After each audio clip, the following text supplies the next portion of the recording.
저번 시간 우리 새로운 단원 시작했습니다. 여러분 대기에 관한 영상도 조금 보시고 그 다음에 지구 대기의 층상 구조에 대해서 이제 공부를 시작했습니다. 조금 가볍게 시작을 했죠. 자, 이제 두 번째 내용 복사평형과 관계된 내용이고 교과서 58페이지입니다. 교과서 58페이지 복사평형과 관계된 내용인데요. 두 번째도 선생님이 다시 선생님 포인터가 계속 말썽을 일으키네요. 아무래도 이 온라인 수업 기간에 선생님 10년 동안 쓴 포인트 수명이 다 한 것 같습니다. 새 걸로 구입해서 또 나머지 시간도 한번 준비해 보도록 할게요. 자, 19번째 시간입니다. 19번째 시간. 자, 복사평형이라는 내용에 대해서 한번 공부를 해볼게요. 자, 복사 에너지라는 말을 우선 먼저 이해를 해야 되는데 말부터가 좀 어려워요. 과학이 사실 여러분들이 어려워하는 이유 중에 하나가 용어들을 좀 쉽게 접하기가 어렵죠. 그러면 한번 이걸 풀어봅시다. 자, 복사 에너지라는 말은 복사 더하기 에너지. 쉽죠? 네. 복사 더하기 에너지입니다. 복사 더하기 에너지. 그래서 여러분들이 우선 한 방에 다 이해하기 어려우면 복사가 뭔지 이해를 하고 그 다음에 에너지가 뭔지 이해를 한 다음에 그걸 두 개를 합치면 우리가 복사 에너지라고 생각할 수 있구나 이렇게 얘기하면 되겠죠. 선생님이 지금 복사 밑에는 빛이라고 써놓았고 별 그림을 갖다 놨습니다. 그리고 에너지 밑에는 우리가 어떤 학생이 뭔가 일을 할 수 있는 그림을 갖다 놓고 일을 할 수 있는 능력을 선생님이 에너지라고 적어놨는데 자, 이게 무슨 내용인지 한번 구체적으로 알아보도록 합시다.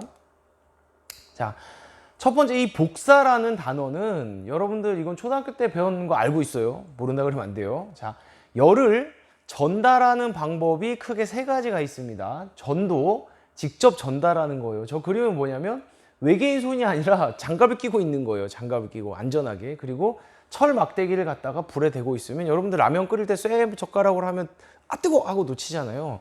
열이 쇠 막대기를 타고 직접 전달하는 게 전도입니다. 그리고 밑에 불이 뜨거우면 여러분들 저번 시간에 배웠죠, 그렇죠? 뜨거워진 공기는 지구에서 위로 올라간다 그랬죠, 그렇죠? 그래서 뜨거워진 열을 품은 공기가 직접 올라가는 거, 이거 우리가 대류라고 이야기를 했습니다. 대류. 그리고 마지막 불 옆에 있으면 따뜻해요, 그렇죠? 그건 뭐냐면 불에서 복사 에너지, 빛, 쉽게 얘기하면 아까 전에 빛이라 그랬죠? 빛이 나온다고 생각하면 돼요. 그래서 빛을 받아서 우리가 따뜻함을 느낄 수 있다. 이거 초등학교 때 아마 배웠을 겁니다. 여기에서의 제일 밑에 있는 복사와 지금 우리가 이야기하고자 하는 복사 에너지의 복사는 같은 말이다. 이렇게 생각하시면 돼요. 자, 그리고 여기는 조금 어려운데 선생님의 복사는 우선 중학교 3학년 수준에서 뭐라고 생각하면 되냐면 빛이라고 생각하면 됩니다. 빛. 자, 무슨 얘기냐면 파장 여러분들 1학년 때 배웠어요. 파장 소리할 때 파장이 굉장히 짧고 파장이 길다 이거 배웠었죠.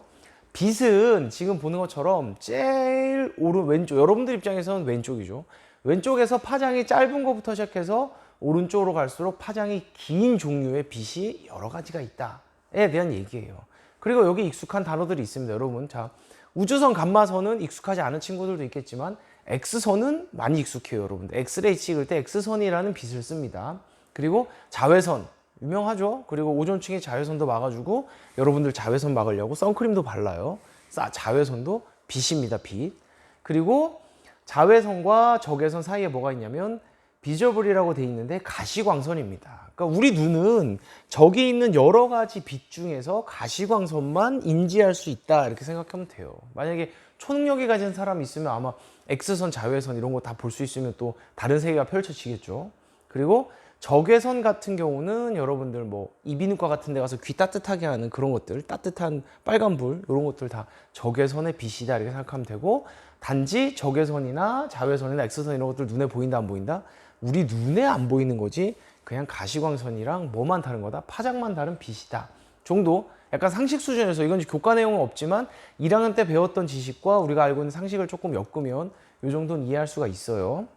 그래서 아까 방금 전에 봤던 사진을 보면 불이 나면 거기에서부터 빛이 나온다. 근데 그 빛 중에 일부 영역은 우리를 따뜻하게 해줄 수 있다. 이렇게 생각해도 된다는 얘기예요. 오케이. 이해되시겠어요? 자, 중학교 3학년 수준에서 복사는 빛이다 이렇게 생각을 해도 됩니다. 그리고 빛은 여러 가지의 파장에 따라서 종류로 나눠진다. 눈에 보이는 거 빼고도 여러 가지 빛이 있다까지 중학교 3학년 수준에서 이해하셔도 돼요. 그리고 에너지는 뭐냐면 뭐 여러 가지로 정리할 수가 있거든요. 근데 우선은 중학교 과학 수준에서는 우리가 일을 할 수 있는 능력을 에너지다라고 얘기를 합니다. 에너지다.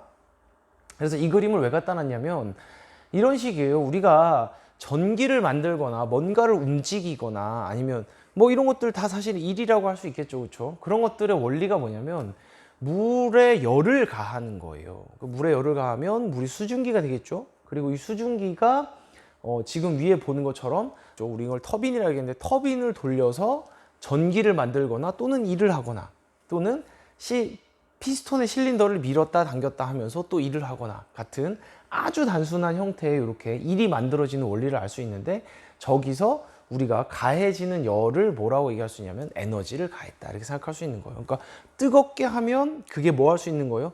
터빈을 돌리는 일을 하거나 그래서 터빈을 돌려서 또 전기를 만들거나 전기로 또 일을 하거나 또는 피스톤을 직접 왔다 갔다 하면서 일을 하거나 이렇게 열이 뭐를 일으킬 수 있다? 일을 할 수 있다 이렇게 생각하면 됩니다. 그래서 가해진 열을 우리가 에너지를 가했다 정도로 생각하면 되는 거예요. 자, 그러면 우리가 처음 이야기했던 영역으로 넘어가면 복사 에너지란 얘기는 뭐냐면 빛인데 이 빛이 뭐를 할 수 있다? 일을 할 수 있다 정도의 개념으로 생각을 하면 될 거예요. 근데 선생님 밑에 그림을 보면 왜 그러면 별 사진을 갖다 놨냐면 사실 우리 지구상에서 우리가 지금 형광등 이 불 켜는 거 이런 거는 인간이 인위적으로 킨 거예요. 근데 이것도 어찌 생각해 보면 아까처럼 열을 가해서 터빈을 돌려서 전기를 만들어서 불을 킨 겁니다. 인간이 일을 해서 불을 킨 거예요.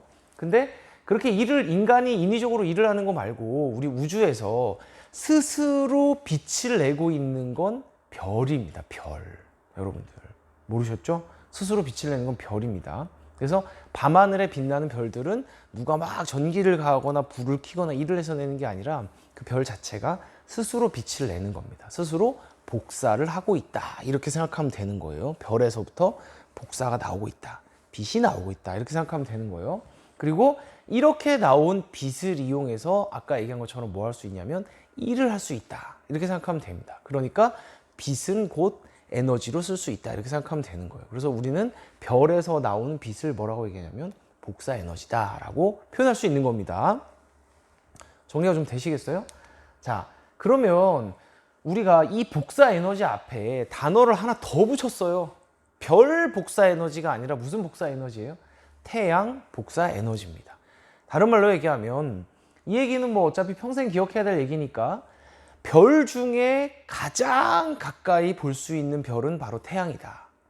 됐죠? 그래서 태양은 밤하늘에 빛나는 별이랑 같은데 밤하늘에 빛나는 별은 너무 멀리 있는 거예요. 유일하게 우리한테 가까이 있는 건 태양입니다. 그리고 그 태양은 뭘 내고 있다? 저 안에 누가 막 공장이 있거나 전기가 있는 게 아니에요. 스스로 빛을 내고 있다 이렇게 생각하면 되는 거예요. 그래서 태양에서 빛이 나오는데 그 빛은 우리가 에너지로 쓸 수 있다. 뭐 이런 개념으로 태양 복사 에너지를 정의해도 되겠죠. 그래서 우리 지구는 태양에서 나오는 빛을 이용해서 에너지로 여러 가지 것들이 막 일어나고 있다 이렇게 생각하면 되는 거예요. 여러분들, 자, 태양 복사 에너지 한마디로 정의하면 뭐라고요? 태양에서 빛이 나온다 이렇게 생각해도 된다는 얘기예요. 여기까지 좀 되시겠어요? 자, 그러면 태양 복사 에너지가 있으면 어떤 얘기도 있냐면 지구 복사 에너지도 있어요. 지구 복사 에너지. 여러분들 그럼 뭐 지구에서도 빛이 나오는 걸까요? 갑자기 좀 이해하기가 어렵죠. 근데 이런 생각을 해도 되는 거예요. 여러분들, 지구는 뜨거울까요? 차가울까요? 지구도 어떤 특정 온도를 갖고 있죠. 그렇죠? 그래서 특정 온도를 갖고 있으면 거기에서 복사 에너지가 나온다라고 생각해도 되는데 요렇게 우선은 여러분들 갑자기 이해하기가 좀 어려울 수도 있어요. 이 내용이. 자, 그럼 요렇게 한번 생각을 해봅시다. 원래 우주는 엄청 차가웠어요. 그리고 태양계가 만들어지는 건 아마 상식적으로 초등학교 때부터 여러 가지 컨텐츠나 아니면 이런 것들을 통해서 우리 접해 봤을 거예요. 그래서 요 과정을 한번 생각해 보면 지금처럼 태양이 빛을 계속 내기 전에 태양도 빛을 내고 있지 않았고 태양계가 만들어지는 물질들도 다 어떤 특정 온도를 갖고 있었을 거예요. 근데 지금 보는 것처럼 뭉치고 뭉치고 뭉치고 뭉쳐서 제일 아래 지금 현재와 같은 가운데서 복사 에너지를 내는 태양이 만들어지고 나머지 것들이 뭉쳐서 수금지와 목토천의 행성이 됐습니다. 그러면 처음에 만들어졌을 때보다 태양에서 빛이 계속 나오고 있기 때문에 이 행성들의 온도는 점점 올라갔을 거예요. 그러면 지금부터 태양이 만들어지고 나서 지금까지 뭐 45억 년이라고 얘기하는데 45억 년 동안 빛을 계속 받았으면 지구의 온도는 계속 올라갔어야 되겠죠. 그렇죠? 근데 이제 그렇지가 않은 상황이라는 거예요. 그 얘기는 다른 말로 얘기하면 받은 것만큼 저기 있는 수금지와 목토 천해명도 뭔가를 계속 내보내고 있었다. 이렇게 생각을 할 수 있다는 거죠. 그럼 이거를 우리가 너무 거대하게 고차원적으로 생각을 해봤는데 요거를 우리 일상으로 한번 가져와 볼게요. 자, 난로입니다. 난로. 태백 선생님 저기 그 눈축제 가면은 난로에다 고구마를 많이 구워주더만요. 근데 만약에 겨울에 갔을 때 추워요, 여러분들. 그런 경험은 누구나 다 있을 거예요. 추워요. 그러면 난로 곁에 가면 추웠던 게 갑자기 따뜻해집니다. 근데 지금 그림에서 보는 것처럼 난로에서 복사가 나온 거죠. 다른 말로 얘기하면 빛이 나왔다 이렇게 생각해도 돼요. 그러면 만약에 우리가 받기만 한다고 생각하면 난로 옆에 가만히 있으면 빛을 받고 하니까 계속 뜨거워져야 되겠죠. 그렇죠? 근데 문제는 난로에서 일정 거리에 서 있으면 따뜻함이 유지가 된다는 얘기죠. 그 얘기는 다른 말로 얘기하면 난로에서 복사를 받다 보면 어느 순간 우리 몸도 따뜻해지는데 계속 받기만 하는 게 아니라 우리 몸에서도 또 받은 거를 일부 내보내고 있다. 이렇게 생각하면 되는 거예요. 이해 가시겠어요? 무슨 얘기인지? 그러면 이제 쉽게 이렇게 생각할 수 있죠. 난로에 가까이 있으면 많이 받아요. 그렇죠? 그리고 많이 받으니까 좀 뜨거워지지만 많이 내보내게 되겠죠. 근데 난로에 멀리 있으면 조금 받으면서 조금밖에 안 추워졌기 때문에 내보내는 것도 적어지겠다. 뭐 이 정도의 개념으로 지금 우리 일상을 이해해도 될 것 같아요. 좀 되시나요, 여러분들? 자, 그러면 여기서도 우리가 그런 개념을 적용할 수 있다는 거죠. 태양에 가장 가까이 있는 거 수성인 거 이거 좀 상식이죠? 수성은 태양에 가까이 있으니까 빛을 많이 받겠죠. 그리고 많이 받은 만큼 또 많이 내보낼 거예요. 그리고 우리 지구보다 더 멀리 있는 것은 지구보다 더 적게 받겠죠. 태양 복사 에너지를. 그러면 적게 받고 또 적게 내보내는 거예요. 그래서 수성이나 가까이 있는 수성이나 지구보다 멀리 있는 화성이나 또는 목성은 계속 어찌됐건 받기만 해서 온도가 올라가는 게 아니라 수성은 많이 받고 많이 내보내는 상태가 되고 멀리 있는 화성은 적게 받고 적게 내보내는 상태로 지금 현재 계속 유지가 되고 있다라고 생각을 하면 되는 거예요. 그게 바로 복사가 받은 양과 그쵸? 또 내보내는 양이 평형을 이루고 있다라고 얘기해서 우리가 복사 평형이라고 이야기를 한다는 거죠. 여기까지 좀 되시겠어요? 자, 조금 더 이해가 안 가는 친구들을 위해 선생님이 한번 준비를 해봤어요. 보세요. 선생님도 열심히 일을 하고 있습니다. 여러분 부모님들도 열심히 일을 하고 있어요. 그러면 우리가 봉급을 받아 일을 해서 월급을 받거나 또는 가게에서 사업해서 이제 돈을 법니다. 그러면 계속 벌기만 하면 모든 집들이 계속 돈이 많아져야 되겠죠? 근데 그래요, 안 그래요? 안 그래요. 왜냐면 받으면 뭐 해야 되냐면 여러분들 용돈도 줘야 되고 옷도 사줘야 되고 밥도 사줘야 되고 세금도 내야 되고 기름값도 내야 되고 또 나가는 게 있는 거예요. 그러니까 돈을 벌어오면 또 나가는 게 있기 때문에 집에는 어느 정도의 일정량의 돈이 계속 유지가 되는 거죠. 근데 벌어온 양보다 나가는 양이 어떨까요? 더 많아지면 돈이 점점 많아지는 게 되겠죠. 그렇죠? 그리고 조금 벌어왔는데 많이 쓴다 이러면 뭐야? 돈이 점점 없어지겠죠. 이런 개념인 거예요. 그걸 여러분들 용돈으로 생각해도 엄마가 용돈을 주면 어떤 친구는 용돈이 점점 불어나서 통장에 쌓이는 친구가 있는 반면 용돈을 주면 엄마한테 계속 모자라서 용돈이 부족한 친구가 있는 거예요. 이건 뭐냐면 받은 거와 그 다음에 쓴 거의 어떤 차이라고 생각하면 되겠죠. 이 복사도 마찬가지라는 거예요. 들어온 양과 나가는 양이 있는데 그게 어떤 상태가 되느냐. 근데 열은 우리가 용돈을 쓰는 것처럼 막 마음대로 조종할 수 있는 게 아니거든요. 그러니까 그게 딱 균형이 맞는 순간까지 이제 변화가 일어나고 그 이후로는 변화가 안 일어나는 평형 상태가 된다. 이런 얘기인 거죠. 그러면 아까 우리가 지구로 돌아가면 여러분들 지구로 돌아가 볼까요? 자, 아까 우리가 지구로 돌아가면 지구도 복사 에너지를 낼까요? 라는 얘기에서 지구도 낸다는 얘기예요. 왜냐하면 처음에는 물론 차가웠겠지만 오랜 시간 태양에서부터 복사 에너지를 받으면서 온도가 점점점 올라갔는데 얘기한 것처럼 계속 올라간다? 아니죠. 일정 순간이 되면 받은 것만큼 내보내는 상황이 만들어진다 그랬죠. 그렇죠? 그럼 그 내보내는 열을 우리가 보게 되면 아, 지구도 복사 에너지를 내는구나 이렇게 생각할 수 있다는 거죠. 여기까지 좀 되시겠어요? 자, 그러면 교과서 59페이지 이 그림을 한번 이해해 봅시다. 자, 태양이 100을 준다고 가정한 거예요. 실제 주는 양을 계산할 수 있어요, 에너지로. 근데 100이다. 다른 말로 얘기하면 100만 원을 벌어왔다. 이렇게 생각해도 되겠죠. 또는 용돈을 100만 원을 줬다. 이렇게 생각해도 되는 거예요. 자, 그 에너지를 받고 지금 보면 대기와 구름에 20% 흡수하고 지표면에는 50% 흡수합니다. 그럼 뭐야? 30%는 어디 갔어요? 아예 주자마자 지구가 반사한 거예요. 선생님 이거 여러분들 좀 이해를 시키기 위해서 이렇게 설명해 줄 때가 많았어요. 자, 부모님이 100만 원을 벌어오면 집에서 벌어오자마자 30만 원은 세금으로 내고 그럼 70만 원 남은 거죠. 그거 중에 20만 원은 여러분들 용돈 주고 50만 원은 생활비로 쓰면 결국 벌어온 부모님 중에 한 분은 나한테는 아무것도 없다. 이렇게 생각해도 되는 거예요. 이해 가시겠어요? 자, 그래서 이렇게 총 그러면 지구가 받은 건 얼마예요? 100 중에 70을 받은 거죠. 100만 원 벌어온 것 중에 30만 원 세금 내고 70만 원만 가진 거예요. 그러면 계속 70만 원, 70만 원, 70만 원, 70, 70, 70 쌓여가면 계속 온도가 올라가겠죠? 아니죠. 뭐냐면 지구도 정리하고 가겠습니다. 이거 수업. 밑에 1층 교무실에서 선생님이 5시 40분에 나가십니다. 네네네. 전 그 전에 나가겠습니다. 네네네. 지금 보셨죠? 네, 수업 찍고 있는데 한번 들어오셨습니다. 자, 그러면 지구도 70을 받은 상황이니까 이 70을 계속 지금 내보내고 있는 상황이라는 거예요. 그래서 지표와 대기에서 50, 그 다음에 대기, 지표와 대기를 합쳐서 70을 다시 방출하면 지구는 지금 그 상태를 계속 유지해 가고 있다. 이렇게 생각하면 되겠죠.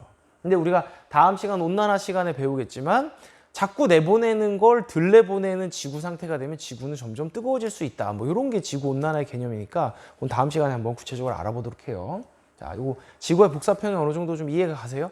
그래서 받은 것과 나가는 것이 거의 동일한 상태로 지구는 계속 유지되고 있다. 그리고 특정 온도를 유지하고 있다. 이렇게 생각하면 되는 겁니다. 되셨죠? 자, 그래서 복사평형이란 교과서 59페이지 줄치고 정리할 수 있습니다. 흡수하는 복사 에너지와 그 다음에 방출하는 복사 에너지가 같아서 온도가 일정하게 유지되는 상태다. 이렇게 여러분들 정의하시면 될 것 같아요. 이해되셨죠? 자, 그래서 여러분들 이제 복사평형의 이해 여러분들 과제입니다. 과제. 자, 58페이지 해보기입니다. 해보기. 요거 뭐 충분히 하실 수 있을 거라고 생각을 해요.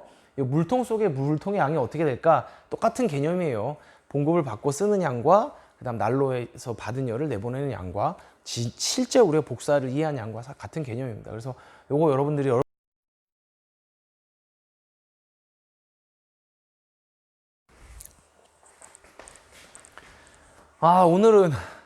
오늘은 일이 많네요. 또 전화가 왔습니다. 수업을 하고 있었는데. 자, 그래서 여러분들 복사평형의 이해에서 해보기 잘 작성해서 이번 시험 과제를 제출해 주시고요. 그 다음에 스스로 확인하기도 쉬워요. 여러분들 이번 시간 또 좀 간단하게 넘어갑니다. 이 정도 내용. 그래서 자, 1번 문제하고 2번 문제 풀고 자, 과학적 사고력인데 지금 이거는 여러분들 뭐 충분히 상상할 수 있어요. 아까 선생님 설명도 해드렸어요. 이거는 많거나 적을 때 이제 지구 온도는 변하게 되겠죠. 그렇죠? 그걸 여러분들이 또 상식선에서 한번 적어주고 이번 시간 과제로 제출해주고 이번 시간 정리하도록 합시다. 이번 시간 여러분들은 어떤 걸 이해하면 되는 거예요? 자, 복사 평형인데 그걸 이해하려면 태양 복사 에너지란 용어와 지구 복사 에너지란 용어를 이해하고 태양 복사 에너지 양과 나가는 지구 복사 에너지 양이 같을 때 복사 평형이다 이렇게 얘기한다는 내용으로 정리하도록 하겠습니다. 자, 그러면 과제 제출해 주시고 다음 시간으로 넘어가도록 할게요.